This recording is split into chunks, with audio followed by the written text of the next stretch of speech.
अस्सलाम वालेकुम dear students.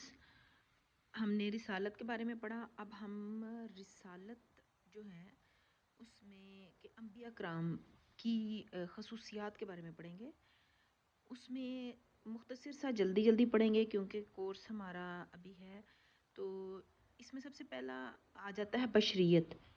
बशरियत में है कि अल्लाह ताला ने इंसानों की रहबरी के लिए हमेशा किसी इंसान को नबी बनाकर भेजा। इसमें मकसद ये है कि अल्लाह ताला ने नबी को इंसान की रूप में भेजा।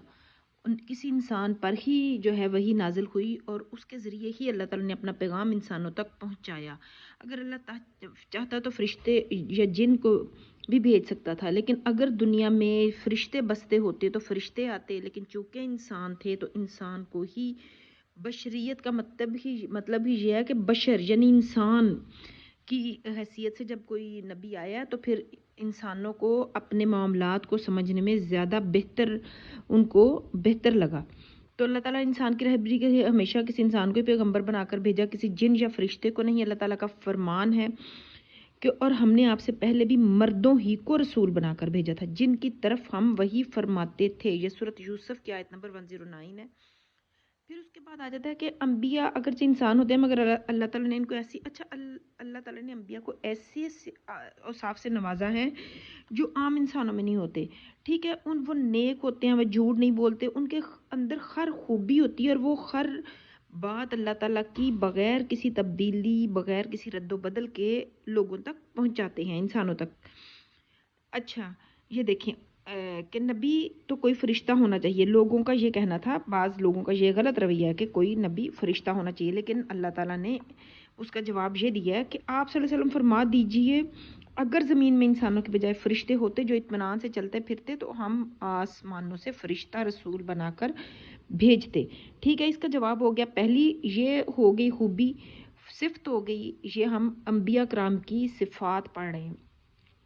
ये क्वेश्चन आ सकते हैं आपके कि अंबिया की कौन सी सिफ़ात होनी चाहिए, वो सिफ़ात बताएं। दूसरी है अमानत और खैबत। अच्छा, अमानत और उनकी यानी कि वो बिल्कुल दयानतदार हों। हर कोई ईमानदार होता है। अल्लाह ताला का पैगाम बंदों तक मनोमन का मतलब ये होता है एग्जैक्ट, बगैर किसी चेंज, बगैर किसी तब्दीली के पहुंचा देना। और रिसालत ऐसी कोई नेमत नहीं है जो खुद ब खुद हासिल हो जाए। कोई इबादत कर ले तो उसको हासिल हो जाए। ये अल्लाह ताला का क्या ख़ास करम और ख़ास नज़र है। तो अल्लाह ताला ने जिन बंदों को मुकर्रर किया, जिनको सिलेक्ट कर लिया, मुकर्रर कर लिया कि ये अल्लाह के नबी हैं, तो उनको ही अल्लाह ताला ने नबी बनाकर भेजा। कोई शख्स अपनी मेहनत और कावड़ से ये दर्जा हासिल नहीं कर सकता। ये कोई ऐसी चीज़ नहीं जो बस इबादत और रियाजत से हासिल हो जाए। ये तो अल्लाह ताला का ख़ास करम है, जिसे चाहे अता कर दे।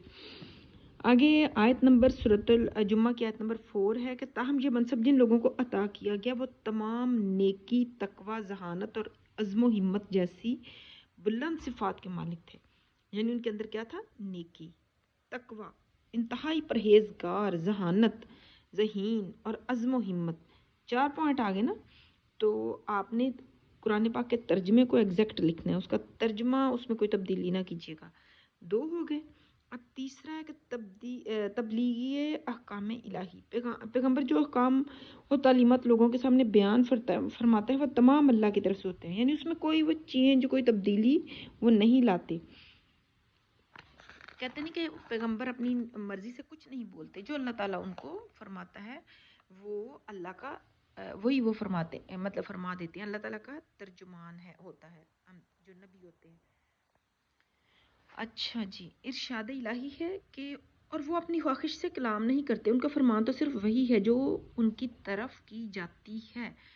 अब नंबर 4 है मासूमियत। अल्लाह ताला के तमाम पैगंबर मासूम और गुनाहों से पाक होते हैं। कोई गुनाह करते ही नहीं है, उनके अंदर कोई गुनाह नहीं होता। उनके अकवाल और अमाल, अकवाल मतलब जो कुछ वो कहते हैं, अमाल जो कुछ वो करते हैं, शैतान के अमलो दखल से महफूज होते हैं।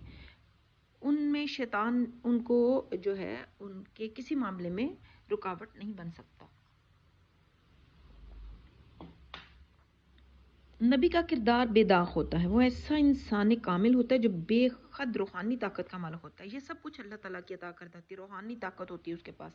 नबी का कोई नफसानी ख्वाहिशात के ताबे नहीं होता। यानी انسان اور نبی میں فرق یہ، ویسے وہ انسان ہوتے ہیں، بشر ہوتے ہیں، لیکن اللہ تعالیٰ نے ان کو ایسی طاقت عطا کی ہوتی ہے، ایسی روحانی طاقت عطا کی ہوتی ہے کہ وہ اپنے نفس کے غلام نہیں ہوتے. جیسے انسان، عام انسان تو نفس کا غلام ہوتا ہے نا، وہ اپنی خواہشات کے پیچھے بھاگتا ہے، لیکن نبی ایسا نہیں کرتے، وہ صرف اللہ کے احکام کو بجا لاتے ہیں. نیکسٹ پوائنٹ آ جاتا ہے واجب الاطاعت. اچھا جی، انبیاء کرام صلی اللہ علیہ وسلم کی اطاعت پیروی ضروری ہوتی ہے. اللہ تعالیٰ فرماتا ہے وَمَا أَرْسَلْنَا مِن رَسُولٍ إِلَّا لِيُطَاعَ بِإِذْنِ اللَّهِ، اور ہم نے ہر رسول کو صرف اس لیے بھیجا کہ اللہ کے حکم سے اس کی اطاعت کی جائے. یعنی ہم نے ارسلنا مبعوث کیا رسولوں کو کہ وہ الا لیطاع اطاعت کریں، کس کی؟ اللہ کی. اور ہم نے ہر رسول کو صرف اس لیے بھیجا کہ اللہ کے حکم سے اس کی اطاعت کی جائے. نبی اللہ کا راستہ دکھاتا ہے، اس لیے اس کی اطاعت اللہ کی اطاعت ہوتی ہے. اس لیے پیغمبر کتاب اللہ کا شارع کا مطلب ہوتا ہے تشریح کرنے والا، شریعت کو بیان کرنے والا. اللہ کا شارع ہوتا ہے، اللہ جو کچھ اللہ تعالیٰ فرماتے ہیں ان کو تشریح کر کے تفصیل سے لوگوں کو بتاتے ہیں.